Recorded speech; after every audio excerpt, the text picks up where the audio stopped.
Hello friends, myself Jitendra Kumar. I am taking electrical machines for the mechanical engineering students. In the previous lecture, we are discussing all the DC machines and then we will start all the induction motor. Now today we are discussing all the induction motor as a transformer. The operation of the transformer and the induction motor will be the similar. So in some concept we can say that the transformer is behave like a induction motor or a induction motor behavior is just like a transformer. So transformer action will take place in the in induction motor. As you saw over there is a two types of winding in case of the induction motor. There will be one will be the stator winding or stator side, another side is the rotor side. So if we are saying that there is a stator will be a star connected and the wound rotor at the rotor side, then there will be the side. This part may be working as a star type. So this machine is acting as a star type induction motor or a transformer. We can say that there is a star type connection. So if we are using this part as a delta connected, because in the wound rotor there is a possibility that we can use the second type of connection in case of the rotor side. So if there will be the star to delta conversion or star to star type connection can be possible in case of your induction motor. So whatever principle will be applicable for the transformer action, the same action will be performed over here, because over here there is a electromagnetic induction process is going on, and on the basis of that the energy will be generated over the stator side, that will be transformed from stator towards the rotor side by using the induction process. So the same principle can be applicable for the transformer. So we can say that the transformer action will be performed in case of your three-phase induction motor. There will be some similarities, and let us discuss about the similarities between the induction motor and the transformer. The induction motor is similar as a transformer with a rotating short-circuited secondary. So we can see that the induction motor and transformer will be similar in nature, but there is a difference of that one, that the induction motor is a rotating device and the transformer is a static device. The stator winding in induction motor corresponds to primary winding in the transformer. As we know that the transformer has the primary winding, and in case of the induction motor there is a stator winding. And the rotor winding in induction motor corresponds to the secondary winding in the transformer. So similarly, the secondary winding of the transformer is just behave like a rotor winding in case of the induction motor.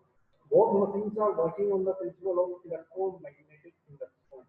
So the principle of operation of either we can say about the induction motor or for the transformer will be the same. The equivalent circuit and vector diagram of both machines are almost the same. The equivalent diagram, as the construction will be different, because the induction motor is a rotating device, the transformer is a static device. So on the basis of the construction point of view, it will be different. But whenever we have to just convert the mechanical structure into the electrical structure or equivalent to the electrical parameters, we are finding that the equivalent circuit of the transformers and the three-phase induction motor, it will be equivalent, and the respective vector diagram also will be the same in case of your transformer and the induction motor. In the transformer, the electrical load connects at the secondary winding. If the load increases, the secondary current increases, and therefore the primary current is increased. The same situation will arise in case of the induction motor, because in case of the induction motor, whenever the mechanical load is connected with the rotor shaft, and primary current replaced with the stator current and secondary current replaced with the rotor current. Now, if the mechanical load increases, the rotor current of induction motor increases and hence the stator current increases. So the same concept will be moving on over here whenever we have to just apply the load over the secondary side of the transformer or apply the mechanical load over the induction motor. The same process will be taken place, because the main source of the supply will be from the primary side or from the stator side. So whatever requirement will be taken place by the load, it will be compensated by the stator side. So that will be the similarity between the transformers and the induction motor. Next will be the differences between the induction motor and the transformer. The induction motor converts electrical power into mechanical power. In other words, the input of the induction motor is electrical energy and output is mechanical energy. But in the case of a transformer, input as well as output is electrical energy. The transformer uses to convert the voltage level of electrical power. So that will be the basic difference between the induction motor and the transformer. First thing, induction motor is a rotating device, so it will be converting the electrical power into mechanical power and electrical energy into mechanical energy, and the transformer is a static device, so it will be converted. There is a conversion in respect of the voltage level or in respect of the current level, but they are not converting the energy from one side to the energy of the another other side, and the electrical power will be the same. Either we are looking over the primary side or on the secondary side. Like next is the in the case of induction motor, the flux path is complete through the air gap. It means between the stator winding and rotor winding there is only air gap. But in case of the transformer, the flux path is complete through the core. The core made up of low reactance material.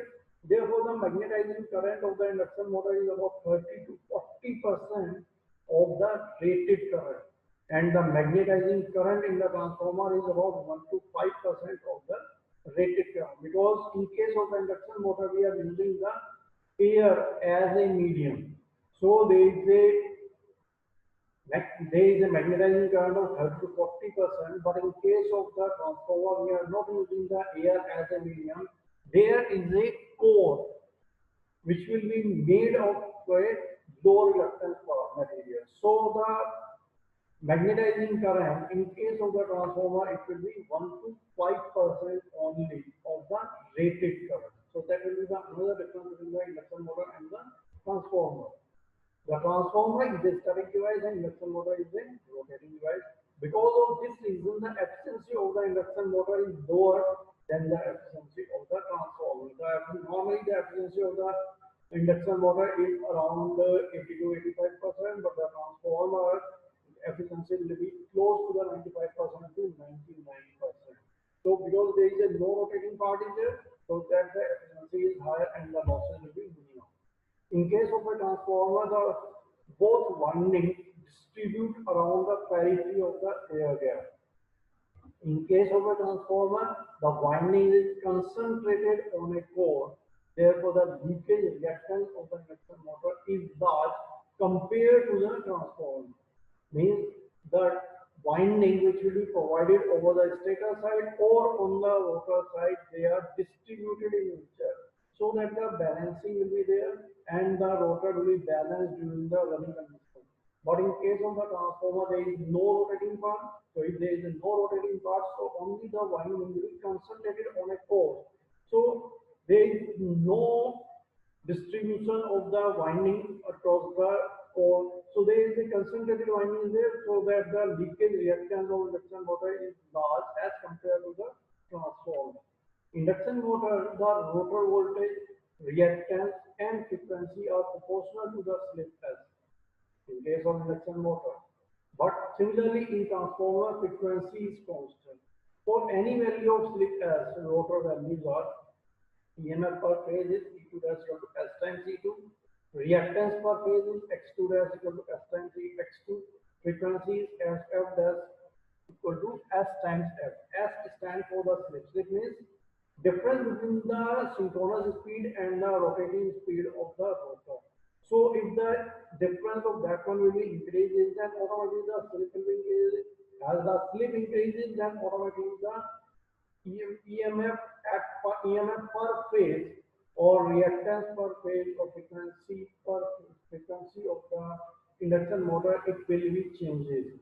So, but in case of the transformer, as the frequency is constant, so if the frequency is constant, then there is no impact over the load, that how much load we are providing over the secondary side. But in case of the in case of the induction machine, we are finding that there is a lots of difference between the transformer, in the case of the induction motor, in respect of these parameters. So these are the basic differences which will arises in case of the transformers and in case of the induction motor. So we have to just take care about this thing, that how we have to just calculate all these parameters for the machine.